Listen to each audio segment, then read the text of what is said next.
sesuatu. Bab 494. Membiarkan Gianna bersama Sean lagi. Charles mengerutkan keningnya. Gianna memang yang paling cocok untuk Sean mengasah mentalnya. Pelatihan pengalaman mental Sean memang tidak terlalu berhasil. Namun, Gianna sudah sangat menyakiti Sean. Bukankah terlalu kejam baginya untuk membiarkan mereka bersama lagi? Kakek, hanya dengan melalui pelatihan pengalaman yang tidak dapat ditanggung orang biasa seperti ini kita dapat mengasah mental yang tidak dapat dimiliki orang biasa. Dari kecil hingga dewasa, kakek selalu mengajari kami untuk berani menghadapi hal-hal yang tidak berani dihadapi orang biasa, jawab Tian. Tian menjelaskan, aku, Juan, dan Sean sejak kecil sudah melalui berbagai pelatihan. Ketika sudah dewasa, kami pergi berlatih ke berbagai penjuru dunia dan bahkan tidak memiliki hubungan yang dekat dengan orang tua kami. Awalnya aku iri dengan anak-anak orang biasa. Aku iri setiap hari mereka bisa bersama orang tuanya. Tetapi, setelah kemudian mengetahui rahasia keluarga, aku baru sadar kalau kakek memiliki niat yang baik. Kakek, untuk membuat Sean menjadi pewaris yang lebih baik dan lebih dewasa, kita perlu sedikit lebih keras padanya. Dengan begitu, dia dapat mengambil tanggung jawab besar di masa depan. Tegas Tian. Charles menghela napas dan sepertinya tidak menemukan alasan untuk membantah Tian. Mari kita tunda masalah ini sebentar dan biarkan kakek memikirkannya baik-baik. Baik, kakek. Pada saat ini, Sean dan Maureen kembali ke area hutan buah di luar kastil lagi sambil bergandengan tangan untuk menikmati buah-buahan yang tidak biasa. Begitu berjalan di antara pepohonan hijau dan hutan buah, Sean bertanya, sayang, Gianna juga tinggal di kastil. Akankah kamu tidak senang? Maureen menggelengkan kepalanya. Tidak. Aku tahu kamu tidak mencintainya lagi, jadi aku tidak khawatir kamu diam-diam bertemu dengannya di belakangku. Hehe. Sean tersenyum. Aku tidak akan melakukan hal seperti itu dengannya. Sayang, kelak kalau kamu memiliki pakaian kotor atau apapun yang ingin kamu lakukan, perintahkan saja padanya. Dia selalu tidak terima padamu dan merasa lebih cantik darimu.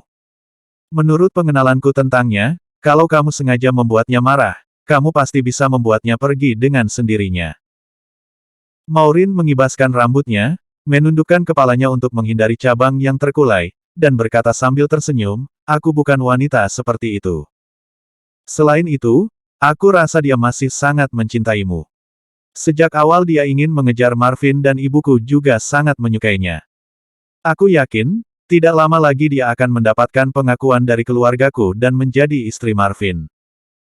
Sejujurnya, bagi Gianna, kekayaan dan status keluarga Susetia sudah cukup. Jika dia hanya mengejar uang dan hal-hal materi, dia sama sekali tidak perlu meninggalkan Marvin dan mengambil risiko untuk datang ke sini menemuimu. Dia masih sangat menyukaimu, lanjut Maureen. Sean lagi-lagi teringat apa yang dikatakan Gianna ketika berlari mengejarnya di konser Dewa Musik. Dia sangat mencintai uang dan memang sangat menyukaiku. Alasan mengapa dia tidak bisa menahan diri untuk datang ke Inggris adalah karena apa yang kamu miliki sekarang seharusnya dimiliki olehnya. Dia tidak terima, kata Sean. Maureen mengangguk. Pada saat ini, tiba-tiba ponselnya berdering. Dia mengeluarkan ponselnya dan ternyata itu adalah ibunya, Liani. Halo, Bu. Liani bertanya, putriku, kamu di mana? Kamu sedang bersama Sean.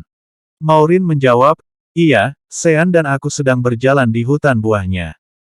Oh, oke.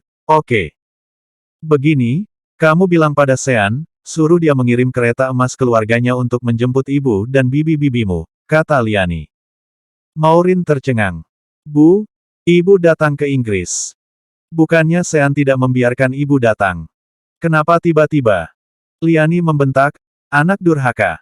Begitu menikah, kamu lupa pada ibumu. Apa setelah menikah dengan Sean, kamu sudah bukan putri ibu lagi? Hah? Kenapa kamu membelanya? Kalau dia tidak membiarkan ibu datang, lalu ibu tidak boleh datang. Sebagai ibumu, apa salahnya bertemu besan? Sean memandang Maureen dan bertanya, ibumu. Maureen mengangguk malu. Maaf. Ya, ibu datang ke Inggris. Sean tersenyum dan berkata, tidak apa-apa. Bagaimanapun juga, Dia ibumu dan juga ibu mertuaku. Sebelumnya aku tidak membiarkannya datang hanya karena aku marah dia ingin memilih suami baru untukmu. Sekarang karena dia sudah datang, biarkan saja dia kemari.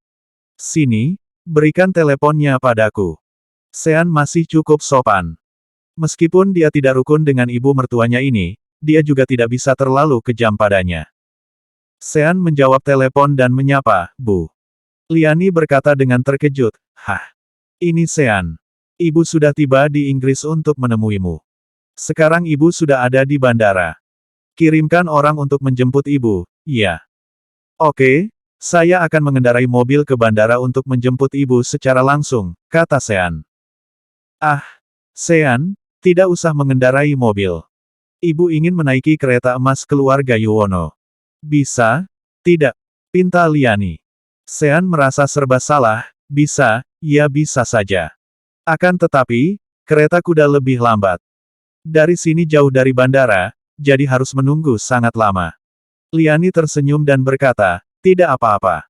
Kebetulan kami sedang bermain kartu di sini. 1 atau 2 jam lagi juga tidak masalah. Haha, kalian. Sean kebingungan.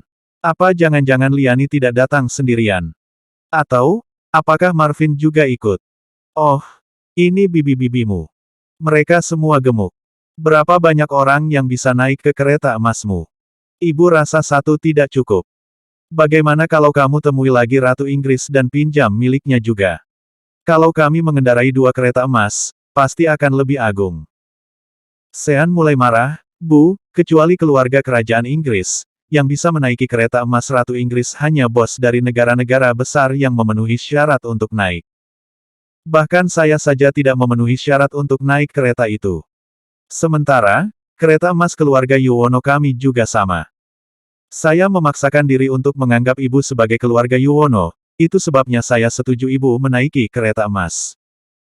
Kedua kereta emas yang sama-sama diproduksi di Australia ini memiliki sifat dan makna yang hampir sama. Hanya orang-orang paling berkuasa di dunia yang memenuhi syarat untuk menaikinya. Liani tetap tidak bisa mengerti. Dia merasa karena kereta itu milik keluarga Yuwono, siapapun bisa menaikinya. Dia bahkan merasa Sean pelit. Sean, bukannya kereta itu milik keluargamu. Bibi-bibi ini juga orang-orang berduit di Indonesia, jadi kenapa mereka tidak memenuhi syarat untuk menaikinya? Liani bersikeras.